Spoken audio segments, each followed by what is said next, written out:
+2 படிக்கக்கூடிய பள்ளி மாணவிகள் 5 பேர் சேர்ந்து ஒரு பொண்ணுக்கு பிறந்த நாள் கொண்டாடுறதா சொல்லி மது வாங்கிக்கிட்டு வந்து கூல்ட்ரிங்க்ஸ் வாங்கிட்டு வந்து வகுப்பறையிலேயே வச்சு மிக்ஸ் பண்ணி குடிச்சு அங்க குத்தாட்டம் போட்டிருக்கிறாங்க.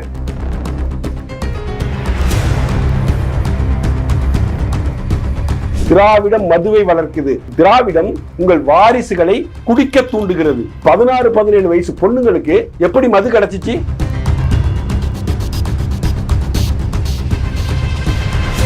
ஒரு 6 மாசத்துக்கு முன்னாடி திருவல்லிக்கேணியில ஒரு வயசு பொண்ணு ஃபுல்லா குடிச்சிட்டு பஸ்ஸை மறிச்சு அட்ராசிட்டி பண்ணி விளக்க வந்த போலீஸ்காரங்களை தாக்கி மிகப்பெரிய போராட்டம் பண்ணுச்சு. கோயம்புத்தூர்ல பஸ்ல போறப்ப பள்ளி மாணவிகள் பஸ்லயே சரக்கடிச்சு பெரிய கலாட்டா பண்ணாங்க ஒரு 8 மாசத்துக்கு முன்னாடி. இதெல்லாம் தடுத்து நிறுத்த வேண்டிய தமிழக அரசு கை கட்டி வேடிக்கை பார்த்து மௌனம் சாதிக்குது. அவங்களுக்கு தேவை இந்த மதுவை விற்பதன் மூலமாக 45,000 கோடியிலிருந்து 55,000 அரசு கஜானாவுக்கு வருமானம் வரும்.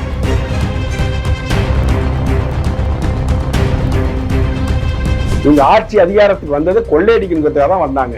எந்தெந்த டிபார்ட்மெண்ட்ல எப்படி கொள்ளையடிக்கிறான்னு கரெக்டா நீட்டா சார்ட் போட்டு நீட்டா கொள்ளையடிச்சிட்டு இருக்கானுங்க. அது அதிகமா கொள்ளையடிச்சிட்டு இருக்கிறது இந்த மதுக்கடைகள் மூலமாக தான்.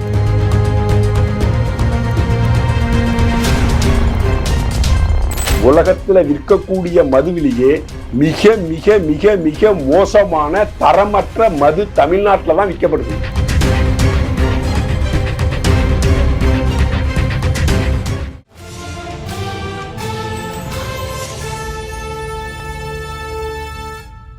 யாத்திரை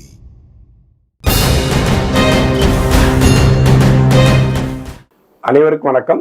இது உங்கள் யாத்திரை. நான் உங்கள் ரவி. அன்பார்ந்த நேயர்களே, சொல்றதுக்கு கஷ்டமா இருக்கு, வேதனையா இருக்கு, வருத்தமா இருக்கு. +2ல தோத்து போற +2ல எதிர்பார்த்த மார்க்கு கிடைக்கலன்னு எத்தனையோ மாணவர்கள், நூற்றுக்கணக்கான மாணவர்கள் செத்து போறாங்க தற்கொலை பண்ணிக்கிட்டு. 10th அதை போல நூற்றுக்கணக்கான மாணவ மாணவிகள் செத்து போறாங்க.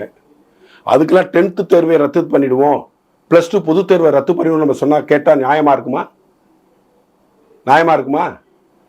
அதே போலதான் அந்த நீட் தேர்வை ரத்து பண்ணணும், அதுல 22 பேர் செத்து போயிட்டாங்க, அதனால நீட் தேர்வை ரத்து பண்ணணும் திமுக போராட்டம் நடத்துது. வெட்டி ஜம்பம் அடிச்சு போகாத ஊருக்கு வழி தேடிட்டு இருக்காங்க.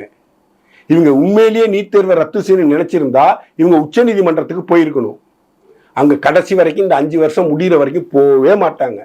போனா பொடரிலே தட்டி விரட்டிட்டு உச்ச நீதிமன்றம் போக மாட்டாங்க. ஆனா தினம் தினம் தினம் தினம் மதுவை குடிச்சிட்டு டாஸ்மார்க்ல வாங்கி சரக்க போட்டுட்டு தினம் இறப்பவர்களின் எண்ணிக்கை நாளுக்கு நாள் அதிகரிக்குது. குடிப்பழக்கத்துக்கு ஆளாகக்கூடியவர்களின் எண்ணிக்கை அதிகரிக்குது. கடந்த ஆண்டை விட இந்த ஆண்டு 22% மது விற்பனை அதிகரிச்சிருக்கு. 4 நாளைக்கு முன்னாடி பள்ளி மாணவிகள் +2 படிக்கக்கூடிய பள்ளி மாணவிகள் 5 பேர் சேர்ந்து ஒரு பொண்ணுக்கு பிறந்த நாள் கொண்டாடுறதா சொல்லி மது வாங்கிக்கிட்டு வந்து கூல்ட்ரிங்க்ஸ் வாங்கிட்டு வந்து வகுப்பறையிலேயே வச்சு மிக்ஸ் பண்ணி குடிச்சு அங்க குத்தாட்டம் போட்டிருக்கிறாங்க. அதை அறிந்த பள்ளி நிர்வாகம் அந்த 4-5 மாணவிகள் மீதும் நடவடிக்கை எடுத்துச்சு.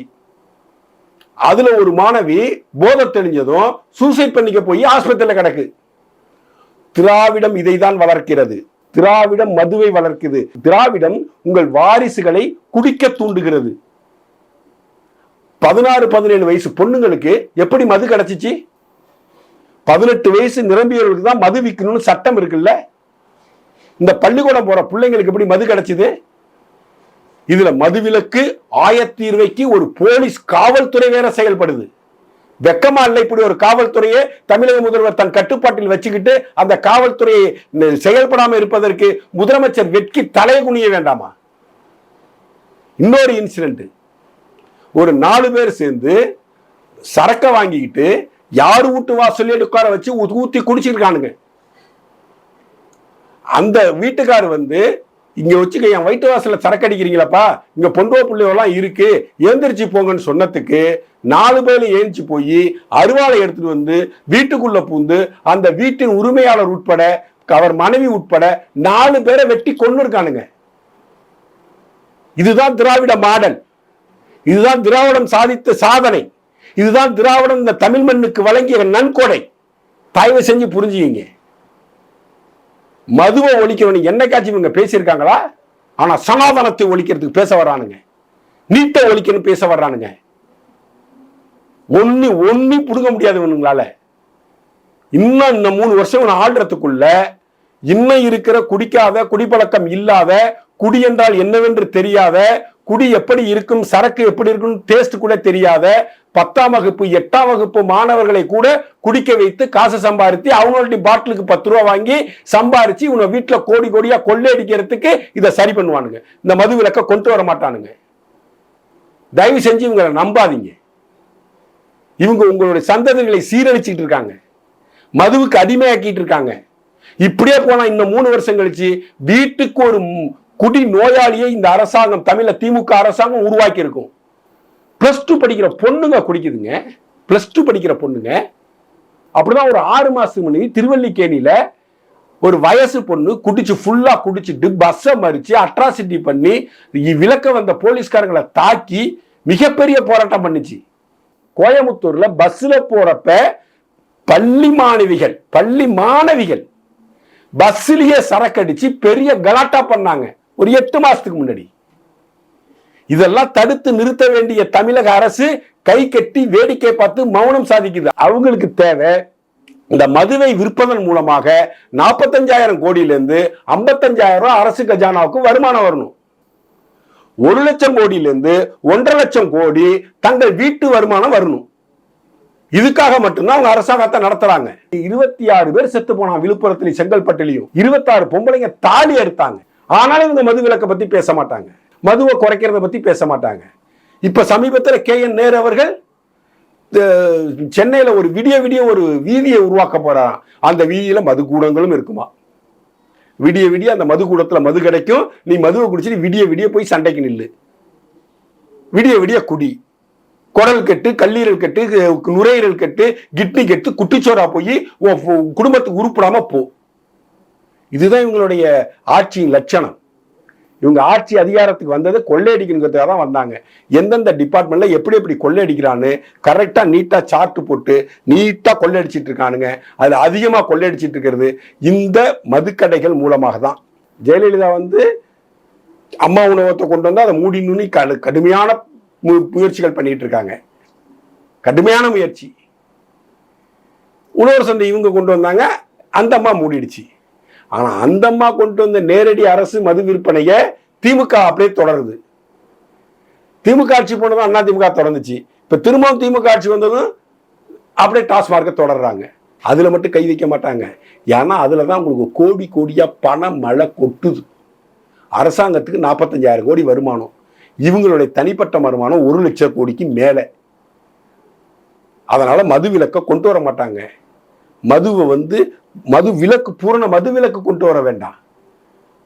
மதுவை படிப்படியா குறைக்கிறதுக்கான ஏதாச்சும் வழிமுறைகளை ஆராய்ங்கன்னு திரு அண்ணாமலை அவர்கள் ஒரு வெள்ளை அறிக்கை கொடுக்கிறோம், உங்களுக்கு நேரம் ஒதுக்கித்தாங்க அப்படின்னு போய் கேட்கிறாங்க. நேரம் ஒதுக்கல இந்த முதல்வர்.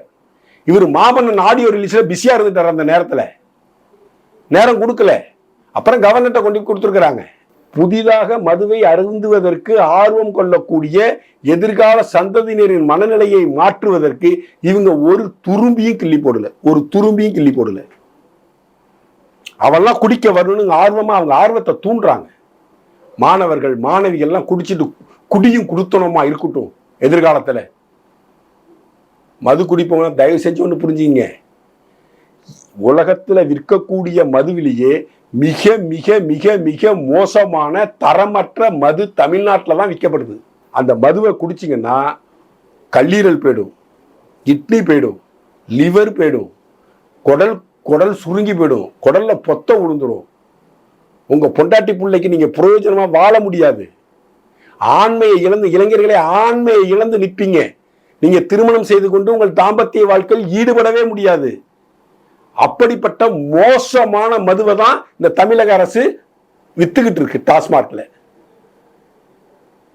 இது உங்களுக்கு தேவையா? இந்த அரசாங்கம் உங்களுக்கு தேவையா? எதிர்கால சந்ததியினரின் வாழ்க்கையை மதுவால் நாசமாக்க துடிக்கும் திராவிட முன்னேற்ற கழகத்தின் அரசை வேரோடும் வேரடி மண்ணோடும் வீழ்த்த வேண்டிய காலகட்டம் நெருங்கிடுச்சு. விரைவில் அதை செஞ்சு முடிங்க. எதிர்வரும் நாடாளுமன்ற தேர்தலில் திமுகவை எதிர்த்து வாக்களிங்க. அதுதான் ஒரே தீர்வு. அதுதான் ஒரே தீர்வு என்று கூறிக்கொண்டு உங்களிடமிருந்து விடைபெறுகிறேன். நன்றி, வணக்கம், ஜெய்ஹிந்த்.